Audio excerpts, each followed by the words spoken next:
Well, thank you for joining me once again here on Talkin Fight for another episode of Boxing News Today.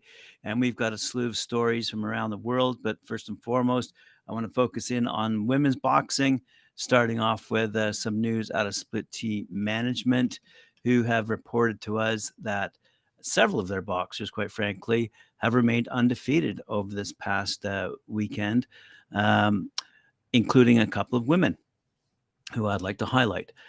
LeAnna Cruz remained undefeated with a 6-round unanimous decision over Mariguen Vilguera in a flyweight bout. Cruz landed 88 of his 271 punches, while Villega was 34 out of 224. So a good match and a good fight indeed.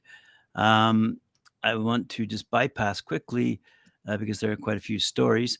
The men who are fighting on various cards for Split T, but in the Dominican Republic, where we're quite familiar, new Split T signee Shamara Woods took a 4-round unanimous decision over Arikia de Leon Quera.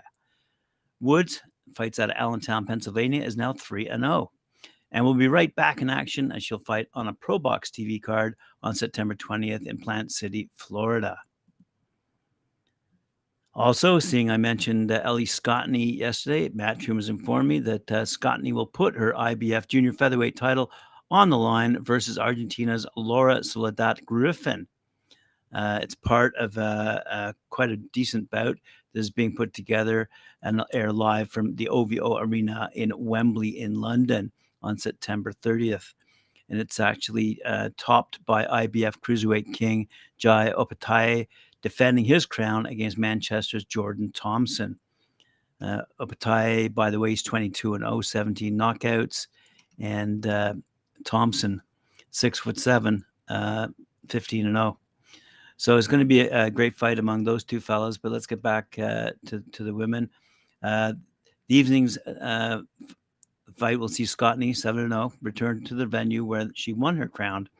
The charismatic 25-year-old from Catford District of London outpointed Chernika Johnson over 10 rounds to lift the IBF strap on June 10th at this very location, that being OVO in Wembley.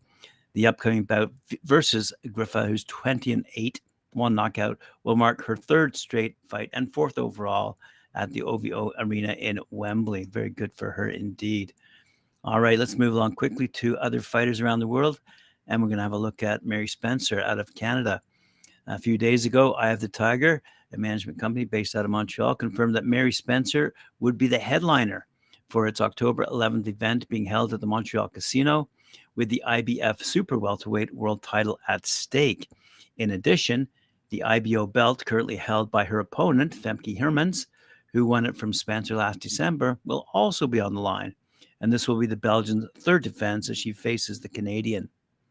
In their first encounter, and she'll win again in December 16th, 2022, Hermans, who's 16-4, 7 knockouts, had the upper hand over her rival, securing the IBO title through unanimous decision. So very good news out of Montreal. The complete lineup for this event will be revealed in the coming weeks, but it will feature Eric Bazenian, 30-0, 21 knockouts. Wilkins Mathieu, 3-0, 2 knockouts. Lila Budwin, 9-1. Mehmet Unal, 4-0. And John Arobio, 3-0 with 3 knockouts. Very good. Let's move along now to boxer, BOXXER. Prospect Francesca Hennessy, by the way, was unveiled as the latest addition to the boxer ranks, joining her brother Michael on the roster and becoming part of Boxer's stable of female boxers. Wow, fantastic.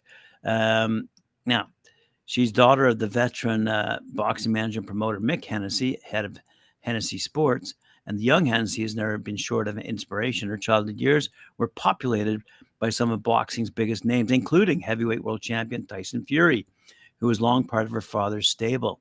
And she's all but grown up in the ring. So she said, quick quote here, "I'm turning professional now, signing with the best platform, best promotion. I'm more than ready. I'm ready to shake up boxing. My style is unique. I like to move and groove. I'm a bit of a show woman. You're going to see some excitement for sure," she said. I saw the way my dad and Peter Fury were looking after Savannah Marshall, and I thought, this is something I can do and go to the top of it. It really inspired me seeing Savannah. I've always looked up to her. Savannah's such a massive role model.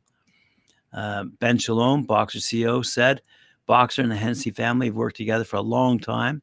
So we've watched Fran blaze a trail through the amateur ranks, and now we're delighted she'll make her professional debut under the Boxer banner. She's grown up in the game. She's practically raised in the ring. She's got enormous potential. So we're excited to start that journey with her on September 30th. And we're excited to see the result. I'd mentioned split team management at the outset, and they have also signed, by the way, another young lady, former interim world champion, Elhem Mekhaled, to a managerial contract. Mekhaled is 32 years old, fighting out of Lyon, France, and has a record of 16-2 with 3 knockouts. She said, I'm very excited to sign with Split T because they're a great management team. They have a lot of boxers who are at the high level and world champion like Teofimo Lopez. I look forward to getting good fights and big opportunities. I hope to fight against. I hope to fight again for the world title. Not only is my goal to become world champion, but an undisputed champion, she said. So there you go. Quickly moving on to the men's fighters. All right, number 11 at WA. Super welterweight knockout artist Johan Gonzalez, 33-2 with 33 knockouts. Finished Ricardo Ruben Villabla, 2010 and 1 with 8 knockouts, with 2 knockdowns in round 5 on Wednesday night at the White Sands Event Center in Plant City, Florida. Time was 1 minute and 57 seconds. In a clash between unbeaten super welterweights, Leonardo Ruiz, 13-0, 8 knockouts, took a 10-round majority decision over Raul Garcia, 13-1-1.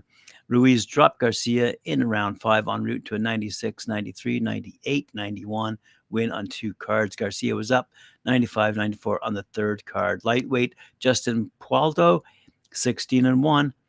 7 knockouts, pounded out a 10-round unanimous decision over Eduardo Estella, 14-3, 9 knockouts.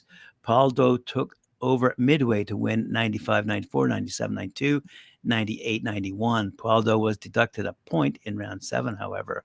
And super featherweight, Mandeep Jangra, 6-0, 4 knockouts, won by 4th round referee stoppage against Marcus Bose, 2-2 with 2 knockouts to round out that fight. Good stuff. All right, let's move over to Australia. Nikita Tszyu, 7-0, 6 knockouts, had a tougher time than expected with his 6th-round technical knockout victory over fellow Aussie Jack Brubaker in a junior middleweight action on Wednesday night at the Hordham Pavilion in Sydney, Australia. Tszyu, 25, hit the deck in the 3rd round and was in bad shape from the effects of clash of heads and getting nailed repeatedly by hard right hands from the more experienced Brubaker. In the 6th, however, Tszyu took advantage of the 31-year-old Brubaker's fatigue to pummel him with shots, and his trainer threw in the towel, and the fight was finished at 2 minutes 40 seconds of that round. Let's move on to other Tszyu news. According to Adam Baskin out of BoxingNews24.com, Tim Tsyzu will battle the heavy-handed Brian Mendoza on October 15th. To be determined. Tszyu versus Mendoza will be shown live on Foxtel's main event and Kayo Sports. This is a fight between 2 of the biggest punchers in the junior middleweight division, and the winner will be viewed as the division's king. Tsyu's 23-0, 17 knockouts, will have his WBO junior middleweight title at stake, while Mendoza, 22-2, 16 knockouts, will have his WBC interim belt on the line. It is unclear if the World Boxing Council will elevate Mendoza to full 154-pound champ by October 15th, but it's a move that would make sense. With undisputed junior middleweight champ Jermell Charlo abandoning his duty to defend against WBO mandatory Tszyu to face Canelo Alvarez at 168 on September 30th, he'll be stripped when he enters the ring. Tszyu will be made full WBO champion. In that case, assuming that Jermell will choose to stay at 168 if he defeats Canelo, the WBC interim 154 belt that Mendoza held will likely be elevated to full champion. That'll put Tszyu versus Mendoza in a position to defend against Terrence Crawford or Errol Spence Jr. in what would be a massive fight, quite frankly. Said Tim Tsyzu, I expect a war and Mendoza to test me more than any other fighter. He has power in both hands, and he has shown he thrives off being that underdog. And finally, a little bit of an opinion here, courtesy of our good friends over at the World Boxing News Organization. Phil J., the editor there, he says, this is my opinion. He goes, but the headlines around the world are pandering to the YouTube fad. A disease in the sport that needs to be surgically removed, says Phil. The fact major news stations give the influencer the air that they crave to breathe boxing, they are still taking vital oxygen away from real professionals. That's the valid opinion of Phil J. and our team, he says. We will remain that way until the sport can take a stand of its own accord. Events like this week's press conference, where the boxing irrelevant YouTube pranksters and reality TV stars stage a scene Broadway would be proud of, have no place in professional sports like boxing. Until we ignore them, they won't go away and still harbor this more eyes on the sport jargon from promoters who need them.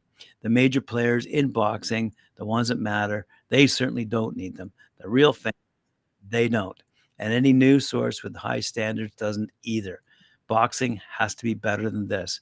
It must be better than this moving forward. The sport is being taken for a ride and being besmirched by this nonsense. Some of the shenanigans that have transpired recently from opponents who could throw a punch to rehearse WWE-style promos on primetime boxing networks have to stop. To go on record on how a lot of boxing feel can be a different thing to do, but we have to take a stand and get our sport back. The crossover celebrities can have their side of the combat sport, but they should never, ever be given the same platform as the professionals. Well, there you have it, boxing fans around the world. Thank you for joining me. I appreciate it very much. Remember to like, share, subscribe, hit that notification bell. We'll see you later on at 4 p.m. when I join Mike Orr at 4 p.m. Eastern Time for his show, Knuckle Up. Thank you.